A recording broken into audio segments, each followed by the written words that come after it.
시청자 여러분 안녕하십니까. 상쾌한 아침입니다.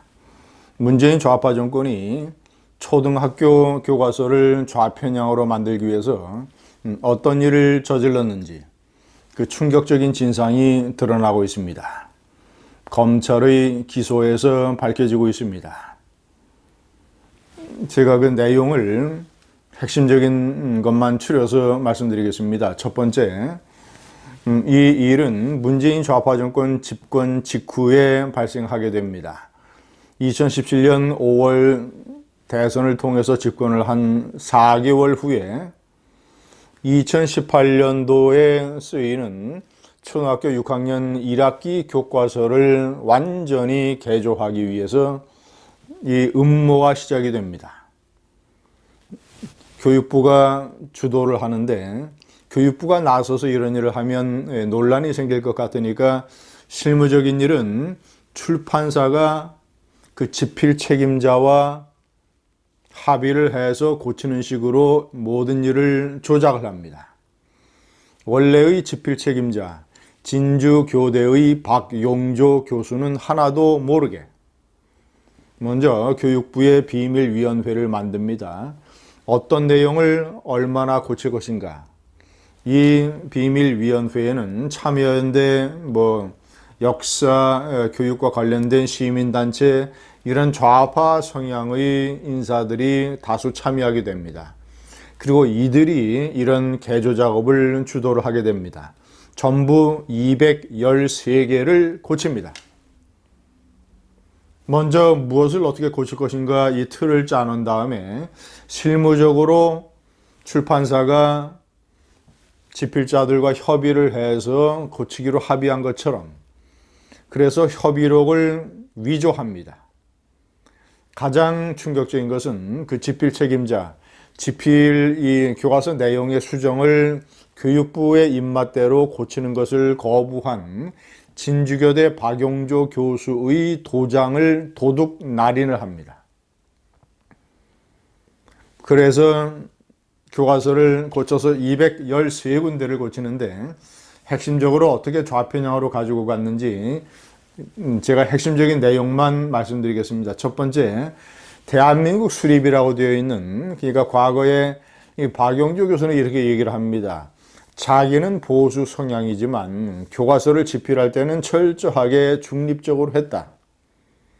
그 핵심 내용 중에 첫 번째가 1948년의 대한민국 수립, 대한민국 건국, 누가 봐도 명백한 역사적인 사실, 이것을 문재인 좌파 정권이 항상 얘기하는 1919년 임시정부를 건국으로 돌리기 위해서 1948년에 대한민국 수립을 대한민국 정부 수립으로 바꾸게 됩니다.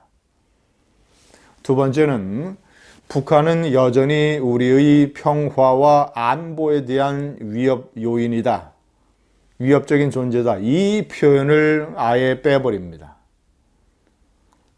세 번째, 유신 체제를 유신 독재로 바꿉니다. 과거에는 헌법에 따라서 유신 체제가 구현이 됐다, 설립이 됐다 이렇게 표현이 되어 있는데 사실상 유신 체제라고 하는 것은 합법적인 개헌 절차를 통해서 만들어진 체제입니다.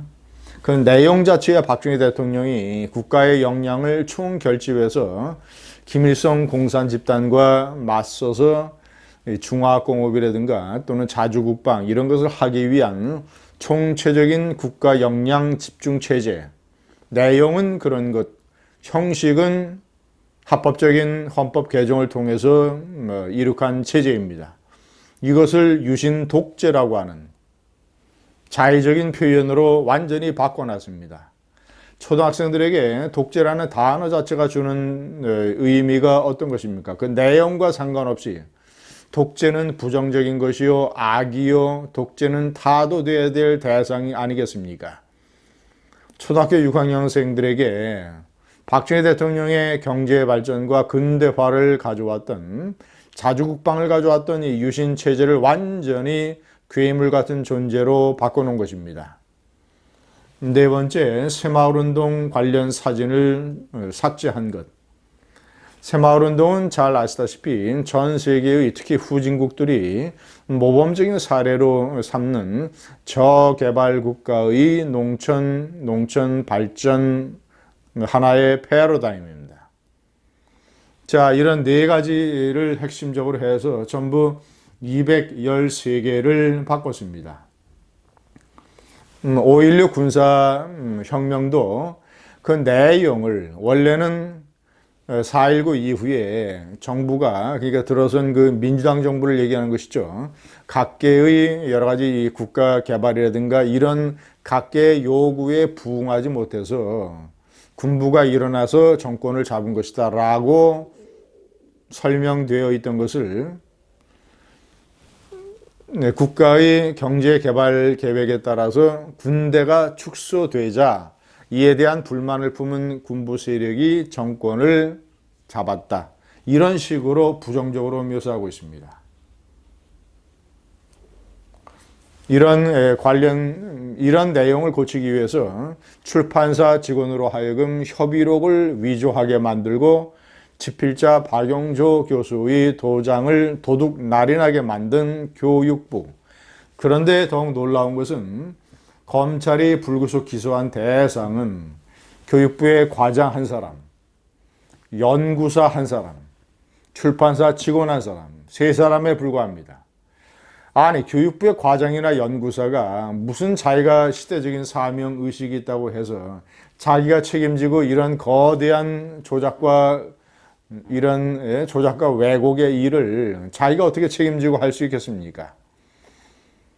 자신이 무슨 이 좌파 운동 철학가 시대적인 역사가라고 자신이 나서서 그런 일을 모든 걸 했겠습니까? 윗선에서 당시에 김상곤 교육부 장관, 이 좌파 교수 출신 김상곤 교육부 장관 또는 차관, 이런 국장, 실장 이런 사람들에 대해서는 조사하지 아니하고 이런 사람들은 기소하지 아니하고 박근혜 대통령이 옳은 일을 했던 박근혜 대통령의 국정교과서 작업은 일종의 적폐로 규정을 해서 이것을 수사한다고 해서 줄줄이 청와대의 관계자서부터 전부 10여 명을 수사 의뢰한 이 정권이 저런 자신들이 초등학교 6학년 사회교과서를 저런 식으로 좌편향으로 바꾸는 작업을 한 이런 일에 관해서는 그 일개 과장, 연구사, 출판사 직원만 꼬리 자르기를 하고 있습니다. 이것이 김상곤 교육부가 저지른 일입니다. 김상곤 부총리는 대학 입시 제도 하나 확정하지 못하고 외부에 용역을 주고 이런 식으로 발뺌하고 지지부진하고 이런 식으로 하다가 완전히 무능의 대명사로 꼽혀서 쫓겨난 장관 아닙니까? 정작 해야 할 일은 하지 못하고 이런 식으로 초등학교 교과서 왜곡 조작이나 하고 있었습니다. 시청자 여러분, 지금의 윤해 교육부 장관도 마찬가지입니다. 고려대, 연세대, 경희대, 서강대 포함한 16개의 사립학교, 사립종합대학교에 대한 대대적인 감사를 향후 2년여에 걸쳐서 진행을 하면서 시민감사관 제도를 도입하겠다고 합니다. 변협 같은 데서 한 5명 추천을 받고 그리고 대국민 공모를 통해서 10명을 추려서 15명의 시민감사관 위원회를 만들어서 이들로 하여금 사립대학을 감사하도록 하겠다는 것입니다. 사학비리 척결을 주요 국정과제로 내세운 이 문재인 정권. 아니, 대국민 공모를 하면 어떤 사람들이 시민감사관이 되겠습니까? 저 초등학교 교과서를 저런 식으로 바꾸는 데에 교육부가 만들었던 비밀위원회에도 참여연대 출신 같은 좌편향 시민운동가들이 참여를 했는데 시민감사관에도 그런 사람들이 대거 참여하지 않겠습니까? 그러면 완장을 찬 시민운동가 부대가 이 종합대학들을 휘저으면서 얼마나 또 위협을 하고 얼마나 많은 폐해가 발생하겠습니까? 이 사학에 대한 이 문재인 좌파 정권의 증오는 뿌리가 노무현 대통령에게 이어집니다. 노무현 대통령이 2004년 이른바 이 탄핵 역풍 선거에서 과반수를 얻자 4개의 법률안을 개약하겠다라는 이런 일을 추진을 했었는데, 대표적으로 사학법 개정 파동이 있었습니다. 사학재단이 이 사진에 외부의 예를 들자면 학교 운영위원회나 학교 평직원위원회 이런 데서 추천한 사람을 외부 인사를 이사로 집어넣어야 된다는 사학법 개정. 박근혜 당시 한나라당 대표가 강력한 반대 투쟁을 통해서 이를 좌절시켰고 사학법은 결국 재개정됐습니다. 그 사학에 대한 이 증오의 유령, 문재인 대통령에게 이어져서 문재인 대통령은 자사고를 단계적으로 폐지하겠다는 공약을 내세웠고, 급기야 김승환 교육감의 전라북도에서 상산고등학교를 말도 안 되는 방법으로 없애고자 하는 이런 증오의 작업이 진행이 되고 있습니다. 교육부. 이 나라의 교육을 살리는 게 아니라 이 나라의 교육을 망치는 교육부.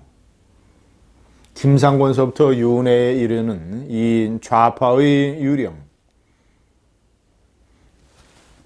참으로 이 우파 정권이 정권을 잡아서 100년대계인 이 교육의 폐해를 무엇보다도 우선순위로 바로 잡아야 됩니다. 감사합니다.